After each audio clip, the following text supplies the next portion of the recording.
Don't have any more nightmares? Everything is fine when you sleep? I'm going to ask you a question.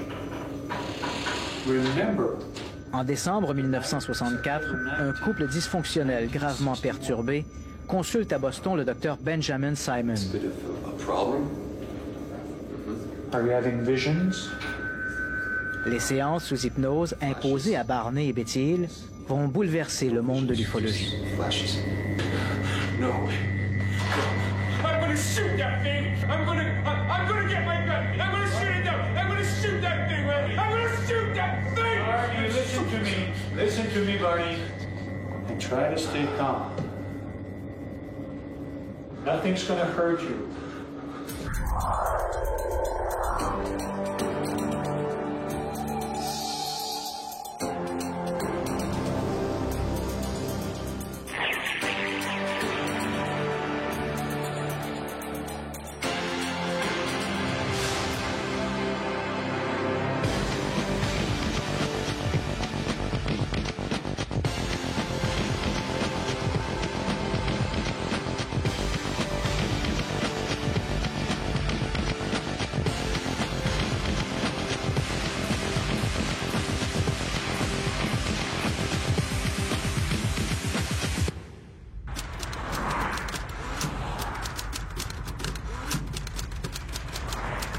Il n'est plus possible de traiter de la thématique des ovnis sans y inclure le sujet des enlèvements extraterrestres, un dossier particulièrement controversé.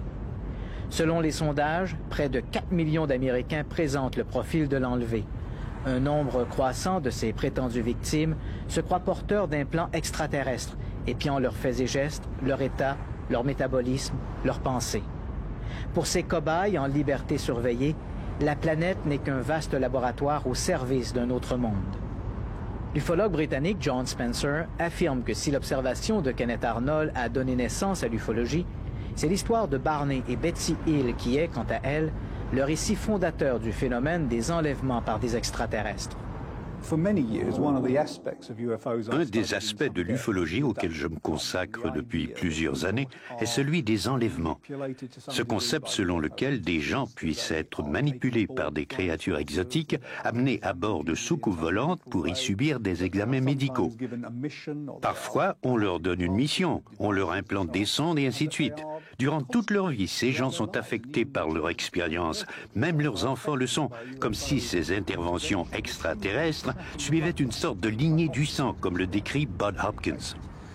Je suis très ouvert à cette hypothèse, car je suis tout à fait convaincu que ces gens décrivent un phénomène authentique, un phénomène paranormal, j'en suis certain. J'ai parlé à plusieurs témoins, et ce que j'y vois de très significatif, c'est qu'une trentaine de ces personnes ont totalement changé leur vie à la suite de leur enlèvement. Ils se sont subitement mutés en artistes. Ils sont devenus musiciens, par exemple. Des banquiers ou des comptables sont devenus caméramans ou autre chose, mais ont développé cette facette de leur vie. Une transformation qui est, sans l'ombre d'un doute, la conséquence directe de leur enlèvement. Maintenant, la question est de savoir si ce phénomène a des causes externes ou internes. D'un premier cas en 1961, les soi-disant enlèvements par des extraterrestres n'ont cessé de se multiplier.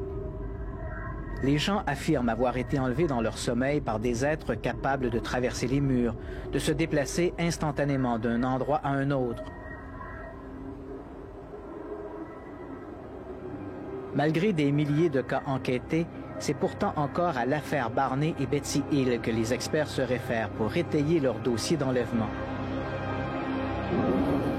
Leur histoire débute une nuit sur une route isolée dans les White Mountains, alors que le couple a mystérieusement quitté la Nationale 3 pour s'égarer dans les montagnes. Le 19 septembre 1961, mon mari Barney et moi-même étions à Montréal, lorsque nous avons entendu un bulletin météo qui annonçait qu'un ouragan remontait la côte et allait frapper la ville de Portsmouth où nous vivions. Alors nous avons décidé de regagner Portsmouth avant que l'ouragan ne frappe.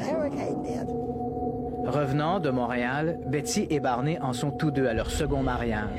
Tous deux ont des enfants d'un premier lit, mais ceux de Betty, qui est stérile, ont été adoptés. Détail important pour la suite des événements. Comme la saison touristique estivale était terminée, nous savions que les montagnes étaient désertes et les points de ravitaillement fermés. Donc nous avons franchi les douanes et nous nous sommes arrêtés à Colebrook pour nous détendre et manger. Nous savions qu'il était environ 10 heures lorsque nous avons quitté Colebrook. Betty est une assistante sociale très énergique. Barney, postier à Portsmouth, milite dans divers organismes dont la Ligue des droits des Noirs. Près de la quarantaine, ils n'ont, ni l'un ni l'autre, aucun antécédent psychiatrique. Nous roulions dans les montagnes lorsque j'ai remarqué une nouvelle étoile dans le ciel. Et plus je la regardais, plus elle devenait grosse et brillante. Et ma première pensée a été de me dire, est-ce une comète et va-t-elle frapper la Terre? Alors nous avons arrêté la voiture pour observer le phénomène de plus près. Alors la chose a changé de direction. Et lorsqu'elle est passée devant la Lune, nous avons vu des lumières clignotantes multicolores. Subitement, l'objet a changé de direction et s'est dirigé vers nous. Alors nous avons repris la route vers le sud durant une trentaine de milles. Nous avons essayé de l'identifier, mais nous n'avions aucune idée de ce que pouvait être cet appareil. J'ai abaissé la vitre de la portière et j'ai agité la main en disant « Hi ». Un demi-mille plus loin, elle a survolé la route et s'est arrêtée, en l'air, au-dessus de la route. Mon mari, qui a fait la Deuxième Guerre mondiale, s'est arrêté pour identifier l'appareil. Il a pris ses jumelles, s'est avancé vers l'appareil et a aperçu un groupe d'hommes qui le regardaient par un des hublots. À ce moment, 2 ailerons se sont déployés de chaque côté de l'appareil. Il y avait des lumières rouges aux extrémités et l'appareil a commencé à descendre. Barney a eu l'impression qu'il cherchait à nous capturer. You're gonna catch us away. Let's get out of here, man. Let's get out of here. You're gonna catch us. Let's leave. Let's go.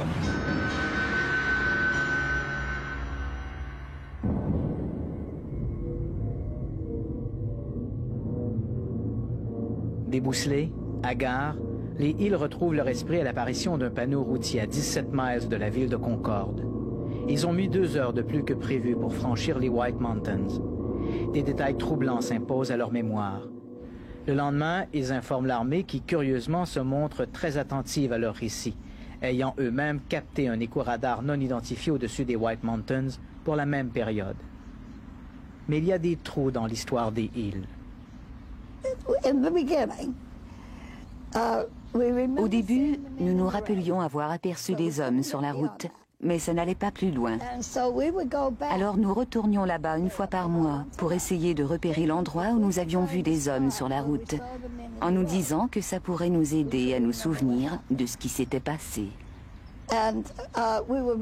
Et nous avons commencé à retrouver certains souvenirs, mais rien de vraiment très précis. C'est alors que Barney a eu des problèmes cardiaques. Et comme il ne réagissait pas aux médicaments, son médecin l'a référé à un psychiatre. Et un jour, Barney lui a mentionné que nous retournions au nord, dans les montagnes, pour retrouver cet endroit, et que nous rencontrions diverses personnes qui avaient observé toutes sortes d'ovnis, et personne ne savait exactement à quel endroit. Alors il nous a référés au docteur Benjamin Simon, à Boston. Là, nous avons été soumis à un traitement sous hypnose médicale. Une semaine après cette nuit du 19 septembre, Betty commence à avoir des cauchemars où elle et son époux sont enlevés par des extraterrestres. Elle écrit ses rêves et les raconte en détail à Barney. Depuis leur retour, les 2 époux souffrent de diverses afflictions. Finalement, 2 ans après leur enlèvement, le couple Hill accepte d'être placé sous hypnose par le neuropsychiatre Benjamin Simon. Les extraits qui vont suivre sont présentés ici en exclusivité. I want to wake up. You're not going to wake up. You're in deep sleep. You're comfortable, relaxed. This is not going to trouble you. This creature, this leader is telling me something. How? How's he getting it to you?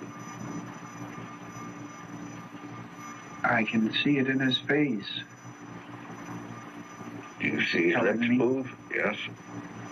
No, his lips aren't moving. He's looking at me.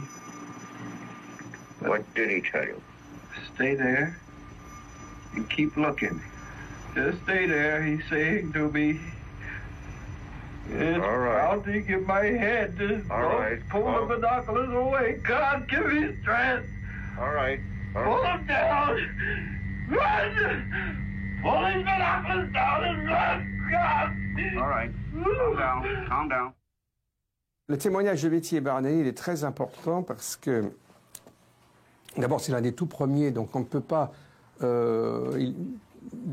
supposer qu'ils aient été contaminés par les médias racontant des histoires de ce genre, en fait.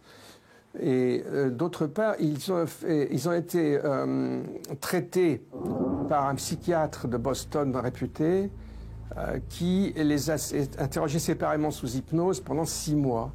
Et ils ont raconté la même histoire. Betty Hill, plus développée que Barney, mais Barney avait été terrorisé par cette affaire. Je rappelle en 2 mots de quoi il s'agit. Ils revenaient de vacances du Canada, ils rentraient chez eux dans la région de Boston, et ils ont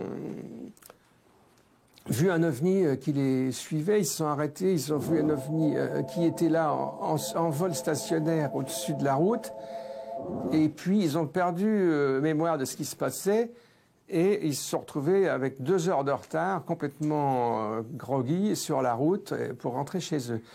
C'est par la suite, donc beaucoup de temps après, parce qu'ils étaient malades, Barney Hill était malade, qu'ils ont donc été soignés sous hypnose par le docteur Benjamin Simon, il s'appelle, et ils ont révélé une histoire d'enlèvement assez précise, assez détaillée à bord d'un ovni.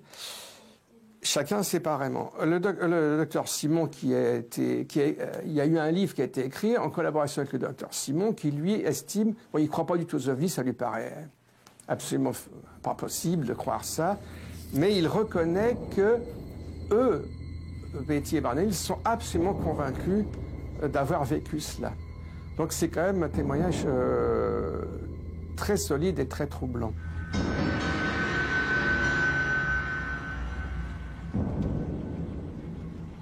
Go on. And he said, just a simple test of ulcer faith. And I asked him what. And he said he just wants to put it in my nasal. And it's just a simple test. I didn't hear that. To Betsy, Did they make any sexual advances to you? Nous avons d'abord cru avoir affaire au coucher de la lune, puis nous avons vu un groupe d'hommes sur la route qui nous barrait le chemin. Il a arrêté la voiture, le moteur a calé, ils se sont approchés, ils nous ont fait sortir de la voiture et entraîner dans un sentier. Tout ce qu'ils voulaient, c'est savoir en quoi nous étions semblables ou différents l'un de l'autre. Sitôt que ce serait fait, nous pourrions retourner à l'auto. Alors nous les avons appelés le chef. Celui qui procédait à l'examen, nous l'avons appelé l'examinateur. Et il y en avait 9 autres qui sont restés dans la coursive du vaisseau, que nous avons appelés les hommes d'équipage. Alors on nous a emmenés dans des chambres différentes, et la première partie de nos examens a été identique. Ils ont regardé les yeux, les oreilles, le nez, la gorge, la bouche, les pieds. Ensuite, avec moi, ils ont fait 2 autres tests. L'un portait sur mon système nerveux et l'autre consistait à m'enfoncer une aiguille dans le nombril, ce qui, disait-il, était un test de grossesse. Pour Barney, la première partie a été semblable à la mienne, mais dans son cas, il semblait d'abord intéressé par sa structure osseuse. Ensuite, je leur ai dit « Je sais que vous n'êtes pas de cette planète, d'où venez-vous » Il a hoché la tête. Après, ils ont fait sortir Barney. Ils nous ont ramenés à l'auto, et là, nous avons regardé le départ de l'appareil. Il s'est élevé dans le ciel et il est parti. En 1966, sous le titre de The Interrupted Journey, le voyage interrompu, le journaliste américain John J. Fuller publie le récit des Hill. L'ouvrage se révèle un grand succès de librairie.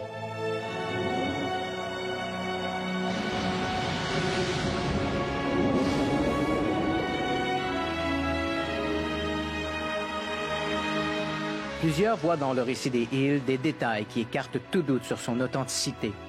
Comment Betty Hill aurait-elle pu décrire un test de grossesse qui consistait à introduire une longue aiguille dans le nombril, et ce presque 10 ans avant qu'un test semblable ne soit pratiqué par des médecins. Quant à la carte stellaire aperçue par Betty dans l'OVNI et redessinée sous hypnose, celle-ci correspondrait à un système solaire double de la constellation du Réticuli, un système qui aurait été découvert longtemps après que les esquisses de Betty aient été publiées. Et surtout, toute cette histoire a été mise à jour sous hypnose, suite à une amnésie double, une pathologie unique où les deux patients ont raconté sensiblement la même histoire.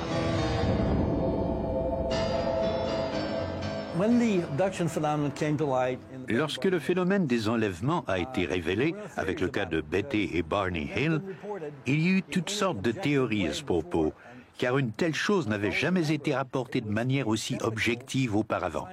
Nous devons nous rappeler que le psychiatre qui a procédé à l'hypnose était un sceptique qui a été littéralement ébranlé par ce qu'il a entendu. Il a conclu qu'il avait affaire à une folie rare qui impliquait toutes sortes de conséquences, ce que nous appellerions aujourd'hui un stress post-traumatique. C'était quelque chose de bien réel, pas un mythe dont personne n'aurait voulu. En 1979, Alvin Larson, qui était professeur de psychologie à l'Université de l'État de la Californie à Long Beach, s'est livré à une expérience. Il a choisi 8 étudiants qui n'avaient eu aucune expérience avec les ovnis. C'était son filtre. Et s'est demandé s'il pourrait, sous hypnose, leur faire raconter des histoires d'enlèvement. Par la suite, il a prétendu que toutes ces histoires étaient semblables à tous les témoignages d'enlèvement et que, en conséquence, ces histoires naissaient dans le cerveau des individus. Mais lorsque vous lisez le rapport de recherche, vous vous rendez compte que, oui, une des histoires présente certaines similitudes. On a affaire à de petits êtres, on est étendu sur une table et ce genre de trucs. Les autres histoires étaient totalement différentes les unes des autres, complètement différentes des témoignages recueillis dans les cas de phénomènes d'enlèvement. Les kidnappeurs étaient différents des descriptions faites dans les rapports d'enlèvement. Et surtout, ils n'avaient pas la moindre idée de ce qu'ils devaient dire.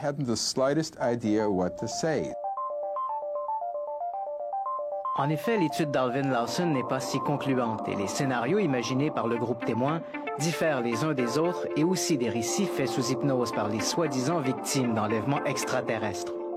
Dans le cas de ceux qui déclarent avoir réellement été enlevés, les récits sont étrangement similaires et les détails sont très cohérents. Le docteur Jean-Roch Laurence, psychologue à l'Université Concordia, s'est intéressé à ces récits d'enlèvement. Ce qui nous a intéressés chez ces gens-là, c'est le fait que la majorité de ces récits-là survenaient à la suite d'une séance d'hypnose. Or, comme le laboratoire est spécialisé en hypnose et mémoire, on savait tout de suite que l'hypnose est un instrument dangereux au niveau de la fiabilité de la mémoire. Donc, on s'est dit, tiens, ça va être intéressant d'aller voir si on peut utiliser l'hypnose pour créer de faux souvenirs, manipuler des souvenirs qui sont là, les compléter. On a regardé ce qui se faisait et on s'est rendu compte qu'effectivement, les gens peuvent, de toutes pièces, en partant d'une expérience, par exemple un cauchemar ou un sommeil, une paralysie du sommeil, par exemple, partir d'un événement anormal, donc qui est inhabituel, et créer une histoire d'enlèvement extraterrestre. Généralement enlevés durant leur sommeil, des milliers de cas sont rapportés chaque année. À l'instar des Hill, c'est l'hypnose cependant qui met à jour les détails de ces enlèvements. Dans ces cas, il est important de reconnaître que l'hypnose a été utilisée pour faire émerger ces histoires et que des psychologues ont démontré à plusieurs reprises que l'hypnose n'est pas fiable. En fait, les gens décrivent ce qu'ils croient, ce qui n'est pas la même chose que ce qui s'est réellement passé. Ils décrivent leurs croyances profondes. Dans le cas des Hill, il y avait un certain nombre de filtres, mais la clé du mystère, qui était ces 2 heures manquantes, n'a pas été découverte par les Hill eux-mêmes, mais par un enquêteur qui leur a dit « Vous semblez avoir oublié une tranche de temps ». C'est alors que Barney, si je me souviens bien, aurait dit « Mon Dieu, pour la première fois, je réalise que nous avons perdu 2 heures ». Mais ça, c'était plusieurs semaines après leur expérience. Alors, beaucoup des motifs clés de ces enlèvements ne proviennent pas des témoins eux-mêmes, mais bien des enquêteurs. Et je crois qu'une des choses que nous devons retenir de l'affaire Hill, c'est que les enquêteurs peuvent prendre un cas, en retirer les éléments clés et les transférer à un autre, en utilisant l'hypnose, par exemple. Je crois que nous contaminons nos propres données en faisant circuler ces croyances à la ronde. Les preuves qu'on met à jour peuvent fort bien être influencées par les enquêteurs. Il y a quelques années, j'ai décidé de me consacrer au dossier des enlèvements.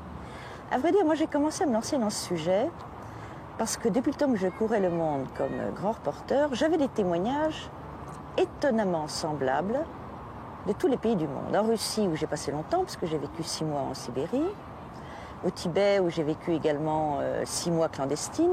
Dans tous les pays du monde, j'avais des résultats, des récits émergeant de sujets qui ne pouvaient absolument pas savoir que d'autres gens, dans d'autres coins du monde, racontaient exactement les mêmes histoires. Ça m'a perturbée. Et puis lorsque j'ai vu les travaux qui commençaient à se faire aux États-Unis, je me dis, mais mon Dieu, ces Américains sont fous. Les farceurs dans ces cas sont extrêmement rares.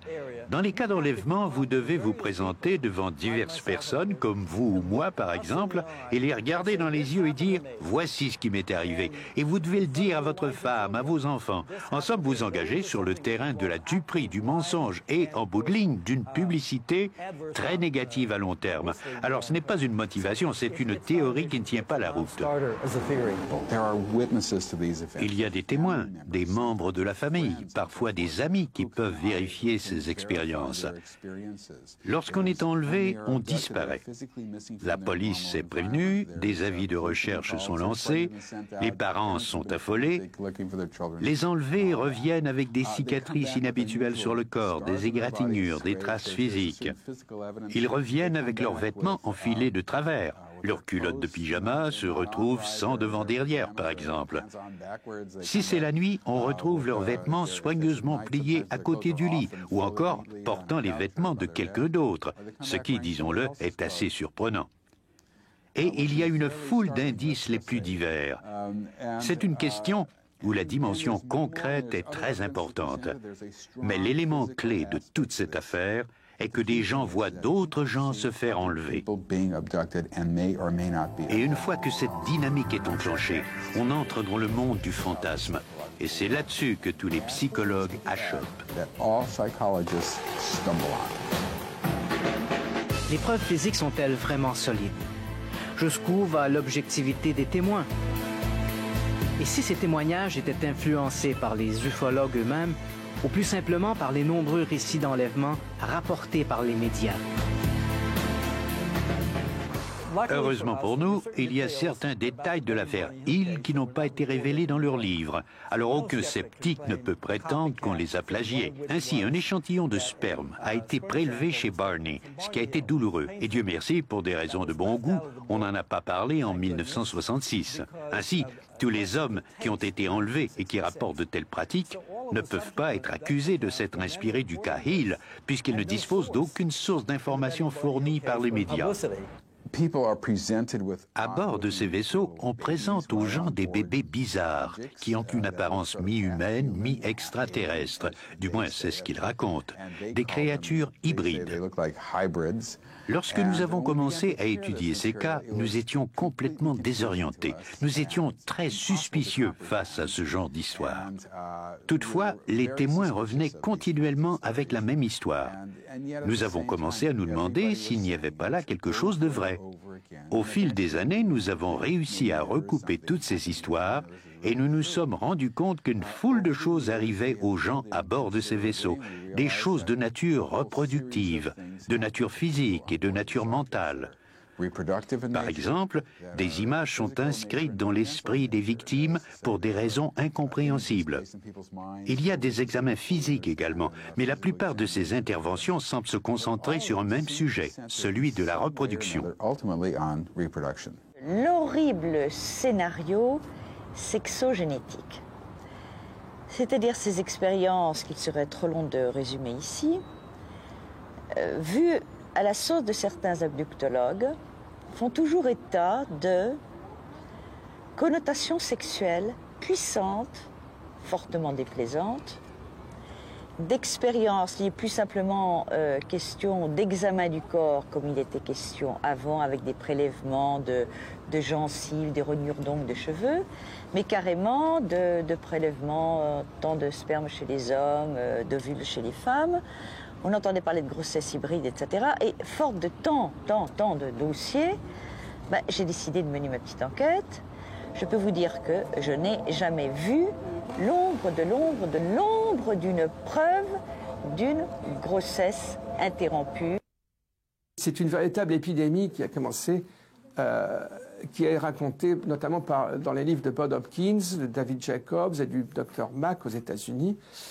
Et c'est très très troublant parce qu'il y a quand même une grande cohérence. Il y a un ethnologue qui s'appelle Eddie Bullard qui a fait une étude dès les débuts de cette vague et qui affirme, lui, qu'il y a une grande cohérence dans les témoignages de la part de gens qui habitent à des endroits très différents, qui ne se connaissent pas et qui racontent la même histoire d'enlèvement. Dans un monde où la communication est globale et instantanée, il n'est pas étonnant que des cas d'enlèvement similaires à celui des Hill se déclarent un peu partout sur la planète. Un cas au Québec offre une similitude plus rare avec l'affaire Hill. L'enlèvement aurait eu lieu alors que la victime était éveillée sur une route déserte. C'est l'affaire de M. X. Le cas de M. X est un dossier qui est fantastique pour l'histoire de l'ufologie québécoise, mais qui est aussi dramatique pour celui qui l'a vécu parce qu'il a eu à faire face à de l'isolement, à le ridicule social.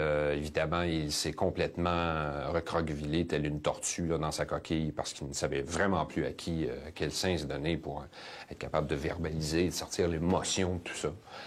Il faut se reporter donc dans la nuit au 24 au 25 novembre 1979. Il revient de la chute à la suite de la naissance de son premier enfant, le seul d'ailleurs qu'il aura eu, une jeune fille. Dans un établissement où il travaillait à l'époque, il remet le cigare à tout le monde parce que c'est la tradition. Il prend l'autoroute, la route, c'est-à-dire 158, reliant la chute à la ville où il demeurait à l'époque, qui était Saint-Jérôme. Et presque à la fin du trajet, se sentant poursuivi tout au long de ce trajet, et là, il sent qu'il y a quelque chose qui vole au-dessus de lui, qui veut lui faire du mal, le prendre à partie. Il se sent rassuré, voyant les lumières d'autoroute 15, il dit « Bon, je suis rendu chez moi, je vais avoir la paix. » Il voit une espèce de nuage se former rapidement au-dessus de son trajet à lui. Il voit une forme de gros ovnis sur le bas-côté de la route à droite. Son attention est attirée, entre dans le nuage. Il entend, comme il comparera ça à deux roches qu'on frappe sous l'eau dans une piscine. Vous savez, le son caractéristique du tic-tic. Il ressort presque automatiquement du nuage, plus d'ovnis.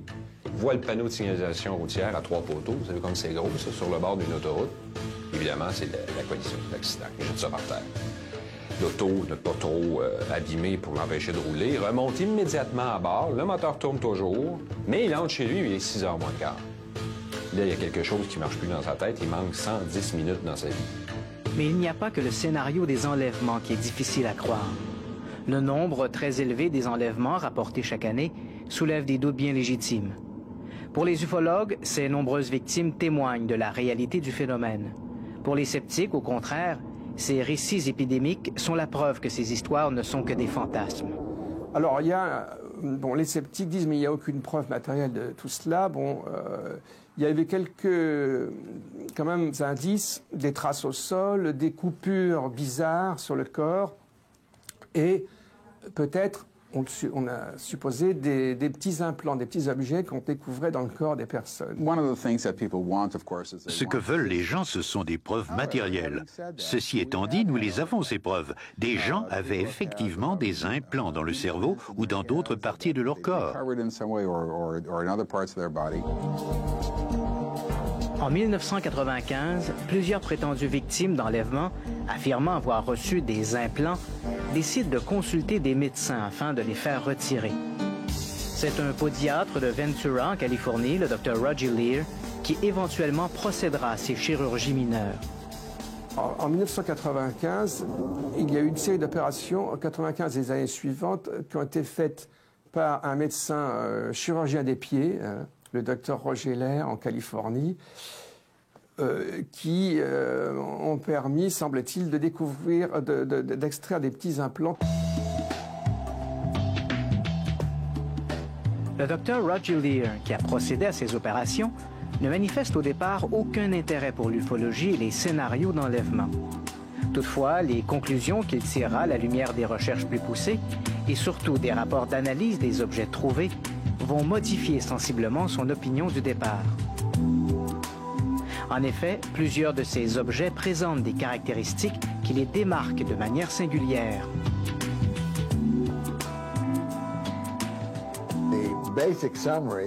Pour résumer brièvement, nous avons retiré du corps des patients des objets que nous avons fait analyser selon un protocole de recherche très strict, établi dès le départ. Ces patients, qui prétendent avoir été enlevés, avaient réellement dans leur organisme des objets qui sont effectivement d'origine extraterrestre. Ils ont fait analyser des implants dans des grands laboratoires, à Los Alamos, laboratoire national de Los Alamos, et un autre grand laboratoire au Nouveau-Mexique. Et il y a des analyses quand même qui sont connues seulement en partie. Pour des raisons nébuleuses, le Dr. Leir a refusé jusqu'à maintenant toute contre-expertise par des chercheurs indépendants. Pour plusieurs, cette attitude jette un doute sérieux sur la nature de ces implants. Néanmoins, les résultats obtenus par le podiatre demeurent très intrigants. Nous avons analysé la structure moléculaire de ces objets. Nous avons découvert qu'au niveau des éléments de base, ces objets présentent un ratio isotopique différent que celui existant sur Terre. Même si on retrouve ces éléments ici, sur Terre, au niveau moléculaire, ces objets sont différents. De plus, le laboratoire technique du Nouveau-Mexique a émis l'opinion que ces objets ressemblaient plutôt à des échantillons de météorites. Comme nous le savons, les météorites viennent de l'espace. Les implants sont entourés par une espèce de gangue biologique qui est très très dur au départ et qui semble les protéger contre toute réaction d'inflammation. Tout ça, ces petits objets sont ensuite entourés de terminaisons nerveuses qui semblent les relier au système nerveux. Et tout cela est très très très impressionnant en fait quand on regarde un peu dans le détail. Les implants existent. Certains ont parlé de pseudo-implants. Non, on retire bien quelque chose, donc il y a bien un implant. La nature, par contre, de ce qui est retiré, là, effectivement, est sujette à discussion. Alors, on peut parler, effectivement, sans doute dans un grand nombre de cas, de pseudo-implants extraterrestres. Parce qu'on a retiré des bouts de verre, un certain nombre d'objets divers. Il y en a quelques-uns qui restent très intrigants. Je continue de penser, par exemple, que l'implant qui a été retiré du sexe de Richard Price, qui était un abducté américain, est quelque chose de très curieux, parce que entre la première analyse qui avait été faite par le professeur Pritchard et son analyse définitive, on s'aperçoit qu'un objet qui était métallique est devenu des fibres de coton. Donc là, il y a quand même quelque chose de très intriguant et on n'a jamais eu le fin mot de l'histoire. Pourquoi, d'une analyse sur l'autre, tout est changé. Le problème avec ces implants, c'est que personne n'a réussi à démontrer ce qui est absolument essentiel de démontrer, c'est-à-dire leur utilité. Une fois que vous aurez fait la démonstration qu'il s'agit là d'un appareil qui sert de moniteur aux fonctions vitales, là, vous aurez quelque chose. Jusqu'à maintenant, nous ne tenons pas encore entre nos mains le radioémetteur marqueur extraterrestre dont ont parlé complaisamment certains auteurs. Les ufologues impliqués dans la recherche sur les rapports d'enlèvement font face au défi de départager les faits réels des témoignages calqués sur des récits précédents. Ils cherchent des cas non contaminés, des victimes qui n'auraient subi aucune influence susceptible de leur permettre de créer une histoire crédible en puisant dans l'imaginaire collectif. Ces ufologues supposent que les Hill, eux, le premier cas rapporté, n'avaient subi aucune influence culturelle. Pourtant, entre le moment de leur expérience en 1961 et l'époque à laquelle ils ont consulté le Dr Simon, 2 ans plus tard, le couple Hill, qui cherchait compulsivement une explication pour leur période d'amnésie, a pu imaginer un scénario qui lentement s'est substitué à la réalité. Barney a avoué, par exemple, avoir lu presque tous les livres consacrés aux ovnis. Quant à Betty, elle a reconnu que ses rêves récurrents, fait quelques jours après l'épisode des White Mountains, étaient devenus son sujet de discussion favori. Des rêves qu'elle croyait d'ailleurs être le miroir de leur expérience. Durant ces 2 ans, le couple s'est également découvert une passion pour tous les films de science-fiction ayant pour thème les extraterrestres. J'ai tendance à prendre le phénomène des enlèvements comme un décodage par notre culture d'un phénomène vieux comme l'humanité. Le contexte social est souvent responsable de la manière dont on nomme un phénomène social ou une expérience. Et le sens d'une présence est une réalité qui accompagne l'espèce humaine depuis toujours. L'impression que nous sommes visités par une entité quelconque, l'impression de se réveiller la nuit et d'être épiés par des créatures bonnes ou mauvaises, les présences diaboliques sont généralement à gauche et les bonnes à droite, ce qui reflète simplement l'organisation de l'activité cérébrale. Mais c'est la culture qui détermine comment on vit ces expériences et comment on les nomme. La manière dont vous allez les décrire à votre réveil dépend de votre culture. Il y a 50 ans, on était pratiquement toujours visité par des anges. Aujourd'hui, alors que l'emphase est mise sur l'espace et les frontières du cosmos, on tend à donner à ces manifestations une origine extraterrestre. Il y a 100 ans, elle aurait été religieuse. Certains ufologues, poussés par leur désir de croire, se sont fait une vocation de convertir ceux qui doutent des enlèvements extraterrestres. Ardents défenseurs de leurs convictions, souvent animés par la crainte qu'une menace extraterrestre ferait planer sur notre monde, ils ne négligent aucun détail dans les cas rapportés et fouillent méticuleusement tous les aspects de ces dossiers d'enlèvement. Mais leur investigation obsessive se situe-t-elle sur le bon plan de la réalité? Cette présence qu'ils croient extérieure à notre monde se situerait-elle ailleurs? À Sudbury, en Ontario, le docteur Michael Persinger, lui, fait des recherches sur une toute autre facette de cette réalité qui est la nôtre, notre cerveau. D'abord, regardons la nature du sens de la présence. Si je vous demande qui vous êtes, votre identité, je réfère d'abord à un langage, à un processus d'identification. Ce n'est pas par hasard que les gens vont se battre et mourir pour leur langue et leur culture. Le lobe droit du cerveau est davantage impliqué dans le sens de la présence. Il sert à concevoir une perception plus large de l'entité, comme un autre soi-même. Et vous pouvez le stimuler par le rêve, par exemple. C'est très commun, ça arrive chaque nuit. Vous rêvez de vous-même, vous vous regardez aller, et vous êtes à l'extérieur de vous-même, comme un individu dédoublé. Ça peut aussi se produire quand vous êtes stressé. Mais la majorité du temps, un tel stimuli est provoqué par un fort champ magnétique. Par fort, j'entends généré par la nature, qui stimule votre cerveau alors que vous êtes dans un état spécial qui s'appelle le sommeil. Durant le sommeil, si le lobe droit du cerveau est stimulé, les gens vont avoir le sentiment d'une présence. Ils vont se réveiller en sursaut et avoir l'impression que leur corps est envahi par une présence. Ils ressentent même des sensations dans le corps. Les hommes ont tendance à éprouver des sensations anales, les femmes des stimulations intra-utérines, et la raison en est que les régions du cerveau qui ont été stimulées sont impliquées avec ces organes internes.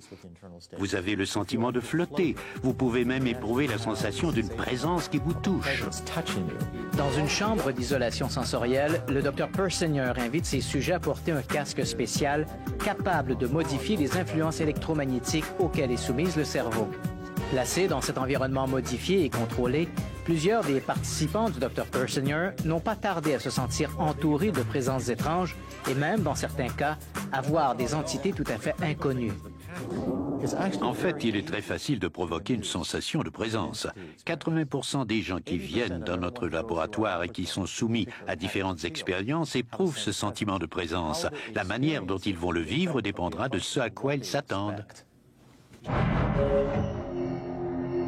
On me pose parfois cette question, quel schéma de champ magnétique appliquez-vous aux sujets qui passent dans votre laboratoire? Ces schémas se retrouvent-ils dans la nature? Et la réponse est oui, parce que c'est là que nous les puisons. Nous nous sommes rendus sur le terrain, dans des lieux prétendument hantés, ou des lieux où des gens auraient été enlevés. Et nous avons enregistré les perturbations magnétiques, qui sont d'ailleurs transitoires. Elles ne sont pas là tout le temps. Et nous les enregistrons pour les appliquer ensuite au cerveau des sujets et nous recréons les mêmes sensations. Actuellement, nous savons qu'il y a 10 à 20% de la population qui est très réceptive, très sensible à l'environnement. Ils sont en quelque sorte les canaris de notre culture. Ils sont extrêmement sensibles aux champs magnétiques. Ce sont des artistes qui ont une incroyable polyvalence au niveau de la pensée, à un tel point qu'on les considère parfois comme des fous tant leurs idées sont inventives. Le cerveau de ces individus est tellement sensible que si le bon schéma d'activité, créé de manière parfaitement naturelle, pénètre leur cerveau, ils éprouvent un sens de la présence. Il y a 50 ans, ils auraient probablement affirmé être visités par des anges. Il y a 100 ans, c'eût été par des démons, les succubes ou les incubes, venus leur arracher des faveurs sexuelles. Aujourd'hui, ces visites ont été remplacées par celui des enlèvements extraterrestres, parce que c'est là la société dans laquelle nous vivons. Vous savez que les histoires d'OVNI commencent en 1947. Or, il y a eu 20 ans avant qui ont permis aux lecteurs américains, un très grand nombre d'Américains, de se familiariser avec des thèmes qui n'apparaissent qu'à partir de 1947. Des astronefs à forme de lentilles, à forme de soucoupe, des petits pilotes à grosse tête, ces petits pilotes qui enlèvent des gens, tout se trouve déjà dans une science-fiction de magazines américains. Et donc, à partir de là, on peut dire que les thèmes, les scènes, les récits ont pu être modelés donc par des fictions. Nous baignons tous dans une culture de masse, et principalement quand nous sommes Européens ou Canadiens, nous sommes extrêmement influencés par cette culture de masse américaine. Et n'oublions pas que dès les années 20 et 30, des milliers de récits dans des ouvrages populaires ont pu parvenir, ont pu influencer les gens. Ajoutez à ça le grand nombre de films des années 50 consacrés à l'infiltration extraterrestre. Vous avez aussi beaucoup de bandes dessinées américaines. C'est un énorme corpus qui, à mon avis, imbibe l'ensemble des gens. Je vais prendre une image, c'est exactement comme une sorte d'aquarium dans lequel nous baignons. Donc il me paraît difficile de faire la distinction entre, disons, un faux enlevé, un vrai enlevé. Je crois qu'à partir du moment où les thèmes sont disponibles, moi ça me suffit personnellement.